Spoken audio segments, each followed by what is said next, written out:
হাসপাতালে যে প্রপার চিকিৎসাটা সেটা পাওয়ার জন্য 2 বছর 3 বছর আগে অন্য ভাই এখানে আসছে, ওরা ফুসফুস থেকে পানি বার করতে পারে না, প্রাথমিক কোনো চিকিৎসা দিতে পারে না। কালকে রাত্রে আমার বন্ধু তানভীর আসছে, তাকে এক ব্যাগ রক্ত দিলে সে ভরপুর যাইতে যাইতে হয়তো আল্লাহ কৃপা করলে বাড়িতে যেতে পারতো, তারা এক ব্যাগ রক্ত দিতে পারে না, ইমার্জেন্সি ভাবে পেটটা ঠিক করবে সেটাও পারে না।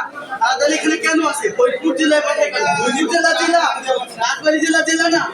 আমাদের দাবি যে হাসপাতালে হান্নান স্যার আর থাকবে না, সেদিন তো তার দায়িত্ব পালন করতে পারতেছে না, তার দরকার নাই আমাদের,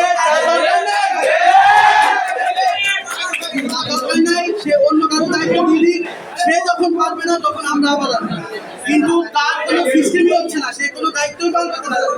এখানে ডাক্তার আসার কথা 8টায়, ডাক্তার আসে 11টায়, এজন্য রুগীদের লাইন পড়ে যায়। ডাক্তার কেন 11টায় আসবে?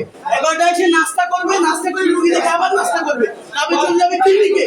ক্লিনিকে যা লাভটা কি? সে সরকারি ডাক্তার, সরকারিভাবে টাকা পাচ্ছে, সে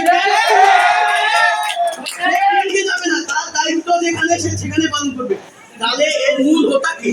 যে প্রধান তাকে সরাইলে এগুলো অটোমেটিক ঠিক হয়ে যাবে। আমাদের একটাই দাবি, সেখান থেকে চলে যাক, তার দরকার নাই। আমরা আগে অনেকবার সুযোগ দিচ্ছি, দেখেন হসপিটালটার উন্নয়ন প্রয়োজন, পরিষ্কার পরিচ্ছন্ন এইভাবে বুঝাইছি যে হসপিটালটা পরিষ্কার দরকার। যারা দায়িত্বশীল ডক্টর 8টায় আসার কথা 11টায় আসে, বিভিন্ন নিত্যদিক ঘোরাফেরা করে, হসপিটালে তাদের কি কাজ? তারপরে হচ্ছে নার্সরা রাতে ঘুমায়। আর আমাদের ছোট ভাই তানভীর গতকালকে মারা গেছে, আমরা মনে করি তাকে ব্লাড দেওয়া হইতো, সে ফরিদপুর পর্যন্ত জীবিত নিয়ে যাওয়া যাইতো, ঠিক আছে, ব্লিডিং এর জন্য।